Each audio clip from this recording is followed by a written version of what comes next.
Hi everyone, welcome back to my channel. My name is Lucy and in today's video, I'm giving you book recommendations based on your favourite period dramas.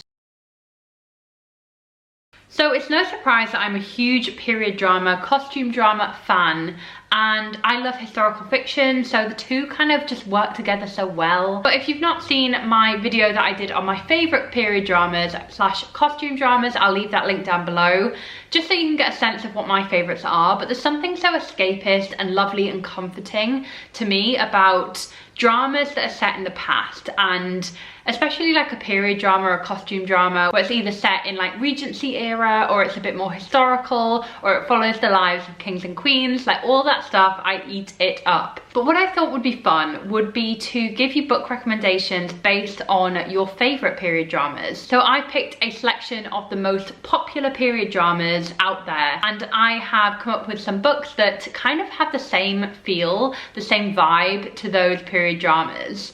So I really hope you enjoyed this video. It's something quite different, but I really hope that you enjoy it and you get some book recommendations from it too. So let's just kick off.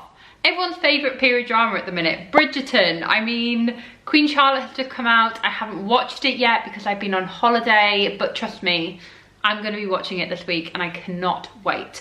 But Bridgerton is one of those period dramas where it's quirky, it's escapist, it's very romantic, there's lots of steamy scenes, and everyone loves Bridgerton, right? If you've already read the Bridgerton books and you're looking for your next favourite book that's just like Bridgerton, well, I would love to recommend my queen, my favourite, Lisa Claypass. So I think if you've enjoyed Bridgerton and you want something that's very similar but isn't the Bridgerton books, then you have to go on to Lisa Claypass. It's a natural step, and if you haven't read any Lisa Claypass, this will be your crash course into where to start. So Lisa Claypass, like Julia Quinn, who is the author of Bridgerton, writes Regency slash historical romance. Now, her books are very similar, I would say, in terms of like the historical romance formula that Bridgerton also uses. Like, she uses a lot of tropes, just like there are in Bridgerton as well. But what's unique about Lisa Claypass, I think, is the humour. They are so funny, they are so quirky, they are so lovable. Like, the characters are just incredible and you really fall in love with them. So I would recommend starting with the Wallflower series. The first book is called Secrets of a Summer Night, and this series really introduces a group of friends who are all wallflowers. So they all stick to the side, right next to the wall, in the ballroom. No one asks them to dance. They are kind of like social pariahs in a sense, where they don't really have anything going for them in terms of like the marriage market, but each of them need to wed.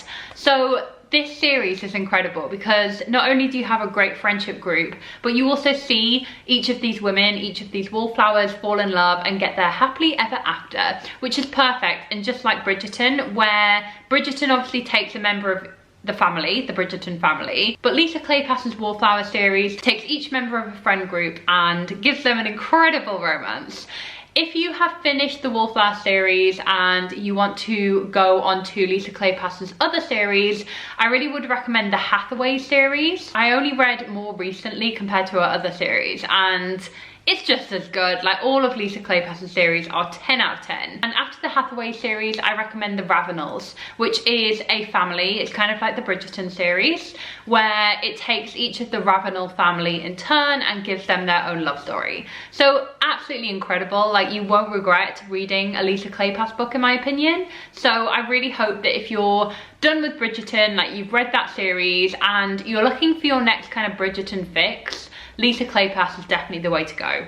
So my next favourite period drama, which I know will be a lot of your favourites as well, is Pride and Prejudice by Jane Austen. I mean, the 1995 TV series and the 2005 beautiful film with Keira Knightley, we all love it. For me, it's like a comfort film. Like, whenever I'm just feeling a bit lost, feeling a bit kind of down in the dumps, I watch that film and it just gives me life. Like, it gives me a comforting hug in movie form.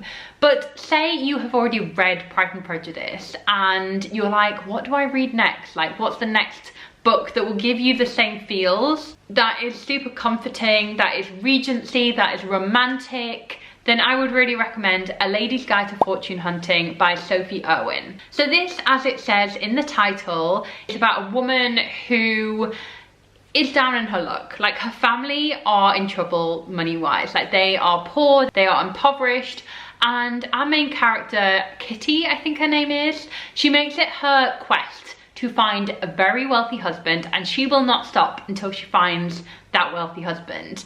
And she gets embroiled in this family where she sets her sights on the younger brother, and the older brother is like, oh no, you're not going anywhere near him, I know you're a fortune hunter. And there becomes this like battle where, like in Pride and Prejudice, like with Darcy and Elizabeth, where immediately they're enemies, like they do not like each other.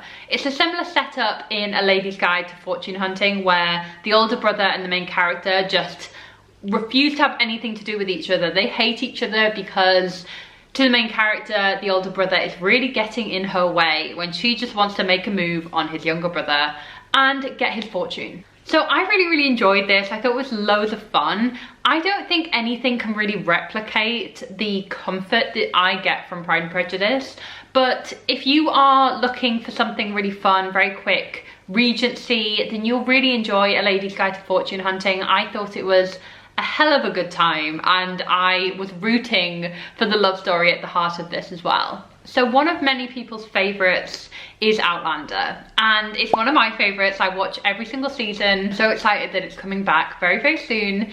But Outlander is one of those like amazing TV shows where it is so escapist, and I wouldn't say Outlander is comforting, but there is an amazing romance at the heart of it. There is an amazing plot. There is kind of a magical element where obviously it is a kind of time slip where our main character Claire goes back in time to 18th century Scotland, and it is so incredible. Like, if you've not watched Outlander, you have to. Like, don't wait, just do it now. So if you've already read all the Outlander books and you are looking for your next read and you want the same vibe as Outlander, so something very escapist with a hint of magic, but with an incredible romance at its heart, and maybe set in Scotland too. I mean, that can't hurt. I have 2 books to recommend to you. The first is A River Enchanted, and this is by Rebecca Ross. So I recently read this book and fell in love with it. It was so good, and I'm so glad I read it. But you may be confused because like they're quite different books, like Outlander and A River Enchanted. So A River Enchanted is set on a fictional island called Cadence. Now, Cadence is inspired by Scotland and really harks back to a classical Scotland, like kind of a, you know, all the traditions, all of the beliefs. And the thing about this island is that fairies exist. There are spirits on this island,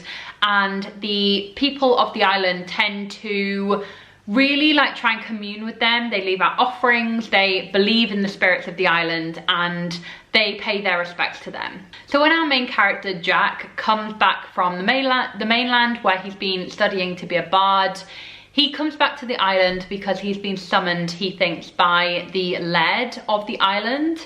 And this is an island at war. There are 2 enemy clans, but something darker is going on. Jack has actually been summoned back because girls are going missing on this island. And this is when he gets reunited with his childhood frenemy, I guess. This girl from his childhood who they had a very love-hate relationship. And there is a romance at the heart of this as well. So not only is it set on an island inspired by Scotland, this book also has magic. It has an incredible plot line, a mystery at its heart, and it has an incredible romance. Like the romance between Jack and his kind of like childhood nemesis, I guess, is so good, and they really have to work together to solve the mystery. Now, a more traditional recommendation for fans of Outlander would be The Pride of Lions by Marcia Cannon. So The Pride of Lions is incredible. Basically, it sees the marriage of an English woman and a Scotsman right at the time of the Jacobite Rebellion. So basically, Alexander Cameron wins his wife's hand in a duel. So there is kind of an enemies to lovers, I guess, situation here where at first the English woman and the Scotsman, they do not get on. Like, she doesn't trust him and vice versa. Obviously English versus Scots, like at that time, not done. But what I really enjoyed about this is that it is very similar to Outlander, where it is set during the exact same time period, the Jacobite Rebellion. It features like Culloden and everything like that. all the kind of clans. But what is special about this, and quite different from Outlander, is it's more of a straightforward romance, but also goes into a lot more detail in terms of the Jacobite rebellion and the kind of war that's going on between the English and the Scots. And I particularly love this book. It's really, really readable. There isn't like anything magical about this, so if you are going in thinking there'll be a time slip element, there's none of that. It is more straight historical romance, I would say, but I really enjoyed this and it really did give me a lot of Outlander feels. So one of my all-time favorite period dramas is The White Queen and its spin-off The White Princess. So these period dramas are inspired by the Cousins War series by Philippa Gregory, who is one of my all-time favorite historical fiction authors. So these two series follows the Plantagenet dynasty in England, so kind of 14th, 15th centuries, and follows Elizabeth Woodville in The White Queen and her daughter Elizabeth of York in The White Princess. So I've always been fascinated by Plantagenet England. It's one of my, like, as a history nerd, it's like my time period. Like, I love everything to do with that. And I am so intrigued by the brothers York, who are kind of like Edward IV, George, Duke of Clarence, and Richard III as well. So, you know, and how Edward IV married Elizabeth Woodville and their children, and like everything about it. Richard III, obsessed. So this really is my favorite time period, and these two series on TV are some of my all-time favorite bits of TV ever. So I really would recommend you watching them if you haven't. But if you have watched it and you're looking for your next book to read, you've already read all of the Cousins War series and you've read Philippa Gregory, then I really would recommend Innocent Traitor by Alison Weir. So Alison Weir is another very well-known historical fiction author. She writes similar books, so about kings and queens, like very kind of monarchical books in the sense of, you know, she follows the lives of the queens in particular. So she has done a series on the 6 wives of Henry VIII, but Innocent Traitor follows the life of Lady Jane Grey, who was queen for like 9 days, I think. Like, historians, feel free to fact check me there. I'm sure it was 9 days, something like that. Very short. But Lady Jane Grey is really interesting because she was really a political pawn. Like, she did not seek the throne, but she was put on the throne after the death of Edward VI, who obviously died quite young, and Lady Jane Grey was very young herself. So Innocent Traitor really follows her life and how she was really a pawn at the hands of people with more power. So her family, who really kind of pushed to get her onto that throne. And obviously it's a very tragic end, because if you know your history, you know that she doesn't survive for very long, and Mary I comes in and, you know, executes her. So there is that. So I really would recommend Innocent Traitor if you want the same level of like political intrigue as The White Queen and The White Princess. I must say this book probably isn't as romantic as those two series. Like, both of those series really look at the relationships of those two queens with their husbands, so Edward IV and Henry VII.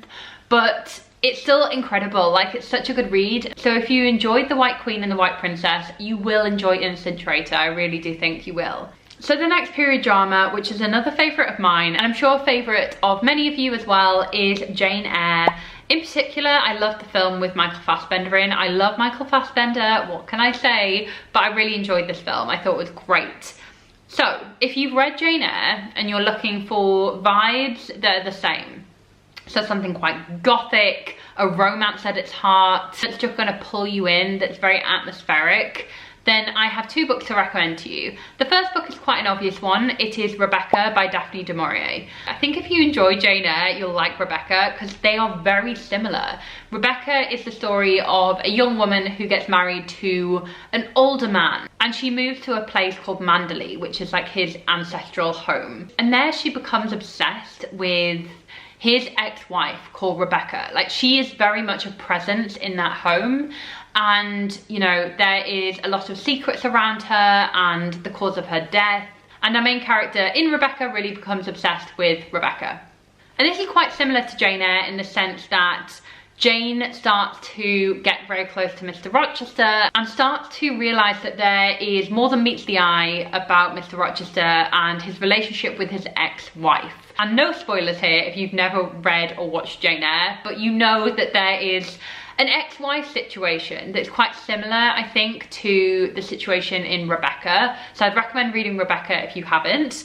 I also, for a kind of modern recommendation, would recommend The Last Tale of the Flower Bride by Shani Chokshi. So this is a very gothic story where it's about a man who gets married to this woman who is very mysterious and, you know, has a lot of secrets, and upon marrying she tells him, please do not look into my past. Like, if you dig into my past, then this is over, basically. Like, you will lose me forever.